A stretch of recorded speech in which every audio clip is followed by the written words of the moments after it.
एक महिला आधी रात को अपने सगे भांजे के साथ रंगरलियां मना रही थी। तभी अचानक कमरे में महिला के पति की एंट्री हो जाती है और वो अपनी पत्नी और भांजे को आपत्तिजनक हालत में देख लेता है। पति इस बात का विरोध करता है। पत्नी और भांजा उसके पैर पकड़ लेते हैं और उससे माफी मांगते हैं कि आगे से हम इस रिश्ते को नहीं रखेंगे। उस वक्त तो ये मामला निबट जाता है, लेकिन अब पति अपनी पत्नी और भांजे पर निगाह रखने लगता है, जिससे मामी और भांजा मिल नहीं पा रहे थे। जिसके बाद वो दोनों मिलकर एक ऐसी खूनी वारदात को अंजाम दे डालते हैं कि सुनने वालों के भी होश उड़ गए। दरअसल ये पूरा मामला उत्तर प्रदेश के फिरोजाबाद जिले का है। यहाँ एक सगे भांजे ने अपनी मामी के साथ मिलकर अपने ही सगे मामा की बड़ी ही बेरहमी के साथ हत्या कर दी। भांजे का दिल अपनी मामी पर आ चुका था और मामा उन दोनों के प्यार में कांटा बन रहा था। बस इसलिए दोनों ने मिलकर मामा को ही रास्ते से हटाने का प्लान बना लिया और फिर रात में सोते समय भांजे ने हत्या को अंजाम दे डाला और मौके से फरार हो गया। आपको बता दें कि ये पूरा मामला थाना खैरगढ़ के गांव वैरनी का है। यहाँ रहने वाले सत्येंद्र नाम के युवक की शादी 8 मई 2021 को रोशनी नाम की एक युवती के साथ हुई थी। दोनों के बीच में उम्र का काफी अंतर था। सत्येंद्र रोशनी से लगभग 22 साल बड़ा था। शादी के बाद सत्येंद्र की पत्नी ने एक बेटी को जन्म दिया। दोनों के बीच में सब कुछ सही चल रहा था, लेकिन कुछ समय के बाद रोशनी का प्रेम संबंध पति सत्येंद्र के भांजे गोविंद के साथ हो गया।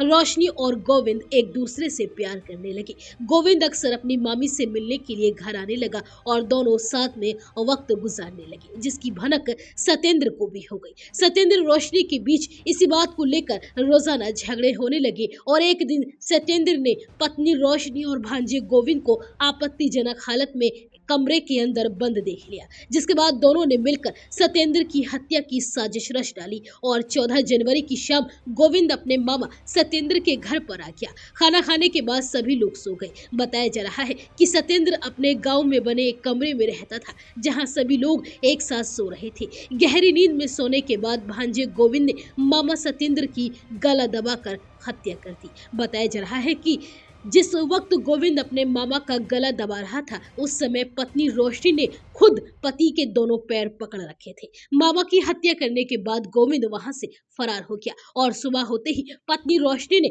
नाटक करते हुए पड़ोसियों को बताया कि उसकी पति की बीमारी की वजह से मौत हो गई है। लेकिन लोगों को रोशनी की बातों पर शक हो गया और उन्होंने सत्येंद्र का शव देखा तो मामले की सूचना पुलिस को दी। मौके पर पहुंची पुलिस ने शव को कब्जे में लेकर मामले की जांच पड़ताल शुरू की। एसपी देहात अखिलेश भदौरिया ने इस मामले में बताया कि मृतक सत्येंद्र के भाई शत्रुघ्न ने अपने भाई की हत्या की रिपोर्ट भाई की पत्नी और भांजी के खिलाफ दर्ज कराई। पुलिस ने आरोपी भांजे गोविंद और सत्येंद्र की पत्नी रोशनी को हिरासत में लिया और जब उन दोनों से इस मामले में पूछताछ की गई तो दोनों ने अपना जुर्म कबूल कर लिया। भांजे ने बताया कि उसका अपनी मामी के साथ प्रेम प्रसंग चल रहा था, इसी के चलते उन दोनों ने मिलकर मामा की हत्या की है। फिलहाल पुलिस ने दोनों आरोपियों को गिरफ्तार कर लिया है और आगे की जांच पड़ताल में जुटी हुई है।